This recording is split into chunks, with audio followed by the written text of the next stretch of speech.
दुर्गा नदी के किनारे बसा एक गांव फूलपुर। गांव में कुछ 100-150 लोग रहते थे। अंजलि, जो कि पास ही के जिले में रहती थी और 12वीं पास कर चुकी थी, उसके पिताजी ने बेटी को जल्दी विदा करने के लिए उसकी शादी फूलपुर गांव के मुकेश से करवा दी थी। मुकेश कभी स्कूल नहीं गया था और इस कारण वो पढ़ा लिखा नहीं था और बाकी गांव वालों की हालत भी मुकेश जैसी ही थी। मुकेश के घर में उसके माता पिता भी रहते थे। सासू माँ, मैं बाहर मंदिर तक जा रही हूँ, आधे घंटे में आ जाऊंगी। अरे अभी कहीं जाने की जरूरत नहीं है, चुपचाप जाके रसोई में रात के खाने की तैयारी करो। और ये घूंघट क्यों हटा लिया है तुमने? क्या पता नहीं कि इस गांव में औरतें बिना घूंघट के नहीं रहती? रात में अंजलि छत पर जाकर अपनी मम्मी से बात कर रही होती है। तभी गांव की 3-4 औरतें उसे देख लेती है और दरवाजे पर आकर उसकी सास से शिकायत करने लगती है। और क्या हुआ? अरे छत पे तो देखो, आपकी बहू मटक मटक के किसी से फोन पर बात कर रही है। दिन भर फोन पे लगी रहती है। अरे कल तो मंदिर के पास वो क्या कहते हैं, सेल्फी ले रही थी। शहर की बहू रखना अच्छा शान की बात है, पर देखना इसके लक्षण से ये तो तुम्हारे परिवार को बदनाम ना कर दे। ये पहली बार नहीं था जब सास से गांव के लोगों ने अंजलि की बुराई या शिकायत नहीं की हो। अब तो ये रोज की बात थी। अंजलि ये सब सुन लेती है। जब वो नीचे जाती है तो मुकेश भी वहां आ जाता है। सास कहती है, बेटा, लोग घर आकर शिकायत करने लगे हैं बहू के कामों की। देख लो, पति हो, संयम से रखो इसे। माँ जी, मैं तो अपनी माँ से बात कर रही थी, क्योंकि यहाँ कोई बात करने लायक ही नहीं है और अब मैं माँ के पास ही रहूँगी। वहाँ क्या रहना, वहाँ बाहर के लोग तो ठीक है, पर घर के लोग भी इज्जत ना दे सके। अरे नहीं नहीं अंजलि, ऐसा नहीं है, धीरे धीरे सब ठीक हो जाएगा, तुम फिक्र ना करो।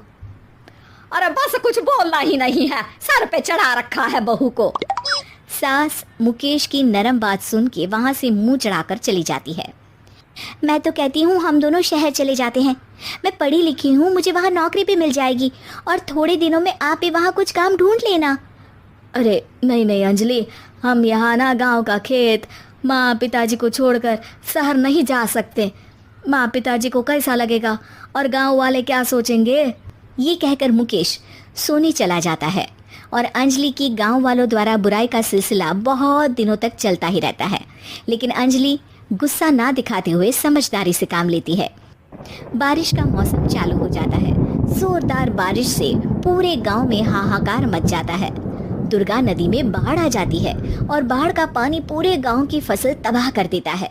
फसल की ये हालत देखकर गांव वाले निराश हो जाते हैं और बात तो यहाँ तक पहुँच जाती है कि कुछ लोग तो अंजलि को इस सब का दोषी ठहरा देते हैं।